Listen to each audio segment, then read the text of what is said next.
31st নাইটের রাত দুপুরে 0 আওয়ারে একটু হাসি ফুর্তি করলে সারা বছরটাই ভালো যাবে। তো খুব ভালো কথা। 31st নাইটে গরম পড়ে না শীত পড়ে? এই প্রচণ্ড শীতে বস্তির অনেক গরিব মানুষ, বিশেষ করে শিশুরা কষ্ট পাচ্ছে না? কোনো মিডিয়ায়, কোনো যুব নেতা, কোনো সামাজিক নেতা কি বলছেন যে আমাদের নতুন বছর 2015 শুরু করব, ঢাকা ইউনিভার্সিটির, প্রাইভেট ইউনিভার্সিটির, ঢাকার সকল যুবক যুবতীরা তাদের হুইস্কির টাকা জমিয়ে, বিয়ারের টাকা জমিয়ে, পেপসির টাকা জমিয়ে, ফ্লেক্সির টাকা জমিয়ে অন্তত 2জনে মিলে 3জনে মিলে হলো একটা গরিব শিশুকে একটা শীতের কাপড় কিনে দিয়ে, একটা দরিদ্র পরিবারকে একটা কম্বল কিনে দিয়ে 0 আওয়ারে গরিবের পাশে দাঁড়িয়ে আমরা নতুন বছরটা শুরু করব। এটা কি কেউ বলছে? কারণ এই কথা বললে আমাদের যুবক যুবতী, আমাদের নতুন প্রজন্মের ক্ষতি হবে, ঠিক না ভাই? নষ্ট হয়ে যাবে। আমাদের শিল্প, সাহিত্য, কৃষ্টি, কালচার ধ্বংস হয়ে যাবে। আমাদের স্বাধীনতা, সার্বভৌমত্ব বিপন্ন হয়ে যাবে। আমাদের দেশ থেকে দুর্নীতি উৎখাত করা কষ্ট হয়ে যাবে। তাহলে কেন বলছি না? বলছি না তার কারণ হলো এই 31st নাইটের উদ্ভব করা হয়েছে একটা বিশেষ উদ্দেশ্যে, সেটা হলো বাণিজ্যিক সাম্রাজ্যবাদ। সারা বিশ্বের মানুষকে ভোগের নামে উদ্বেলিত করে তাদের সকল সম্পদ ছিনিয়ে নেওয়া।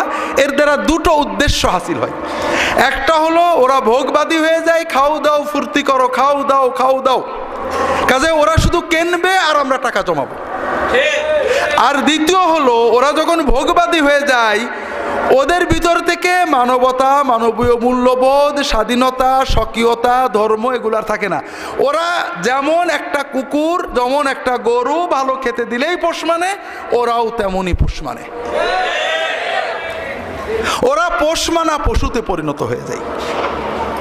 তো ভাইরা, আমরা আশেপাশে বাজির আওয়াজ শুনতে পাচ্ছি, আর কিছুক্ষণ পরেই শুরু হবে। কি হবে? আমি মাঝে মাঝে, আমার এই বিষয়টা আলোচনার উদ্দেশ্য ছিল না, কিন্তু আপনাদের বুঝতে হবে যে এটা কোরআনের আলোচনার মূল বিষয়। সকল দাওয়াতের মূল একটা বিষয় হলো অশ্লীলতা বন্ধ করো, কারণ মানবতা টিকানো যায় না। অশ্লীলতা ছড়িয়ে পড়লে মানব সভ্যতা থাকে না। কিভাবে? আধুনিক সভ্যতায়ও হিরোইন পাচার করলে মৃত্যুদণ্ড দেওয়া হয়, জানেন না? কারণ হিরোইন খেলে মানুষ শেষ হয়ে যায়, হিরোইন খেলে ব্যক্তি মানুষ শেষ হয়, আর সমাজে অশ্লীলতা ছড়ালে পরিবার শেষ হয়, মানব সভ্যতা শেষ হয়ে যায়। অশ্লীলতার প্রসারের কারণে ইউরোপে, আমেরিকার মূল নাগরিকদের ভিতরে, হোয়াইট রেসের ভিতরে, সাদাদের ভিতরে বিবাহ শাদী উঠে গেছে, মানুষের জন্ম বন্ধ হয়ে গিয়েছে। কথা বুঝতে পারছেন না? সেখানে তাদের জনসংখ্যা ডিক্রিজিং। এখন অর্থনীতি ধ্বংস হয়ে যাচ্ছে, নতুন কর্মে দেওয়ার লোক নেই, মানুষ রিটায়ার করছে, সরকারের টাকা থেকে পেনশন নিচ্ছে, কিন্তু নতুন ট্যাক্স পেয়ার জন্ম নিচ্ছে না। তাদের সামনে উপায় যে বিদেশ থেকে বেশি বেশি লোক আনতে হবে, সেক্ষেত্রে তাদের জাতীয় সত্তা নষ্ট হয়ে যাবে, অথবা অটোমেটিক তারা নষ্ট হয়ে যাবে। এই অসভ্যতা, অশ্লীলতা যা মানব সভ্যতাকে ধ্বংস করে দেয়। সুনামি হলে, মহা 5টা সুনামি হলে কিছু দেশ ধ্বংস হবে, কিছু দেশ বাঁচবে। কিন্তু যখন পরিবার উঠে যাবে, মানুষের পরিবার গঠন, সন্তান জন্ম দেওয়া, পালন করা উঠে যাবে, এক প্রজন্মের ভিতরেই মানব সভ্যতা নষ্ট হয়ে যাবে। আর এজন্যই সকল আসমানি ধর্মে অশ্লীলতাকে সবচেয়ে বেশি নিন্দা করা হয়েছে। তো যেটা বলছিলাম ভাইয়েরা, অশ্লীলতার প্রজনন, প্রসার, বিপণন, এর মাধ্যমে আমাদের যুব সমাজকে নষ্ট করা হচ্ছে, তাদেরকে বশ করা হচ্ছে।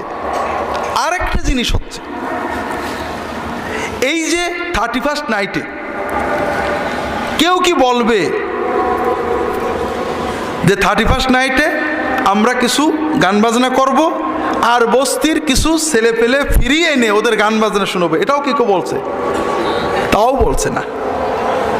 পয়লা বৈশাখে আমি একটা শাড়ি কিনবো, একটা ইলিশ মাছ কিনবো, আর এই গ্রামের গরিব মানুষের আর একটা ইলিশ মাছ কিনে দেওয়াবো, তা কি বলছে? তাও বলছে না।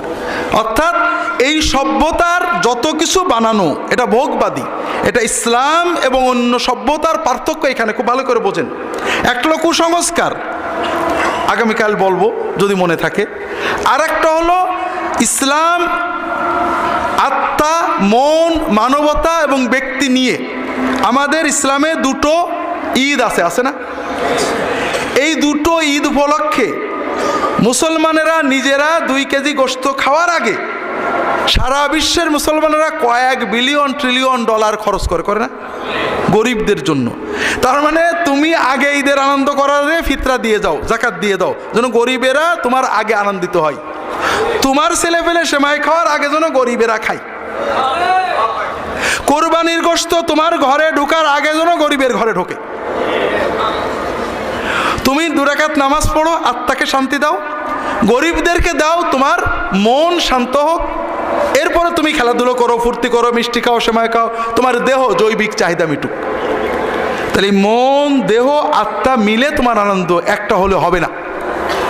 কিন্তু পহেলা বৈশাখে, 31st নাইটে অথবা ভ্যালেন্টাইন্স ডেতে কোনো ত্যাগের কথা আছে?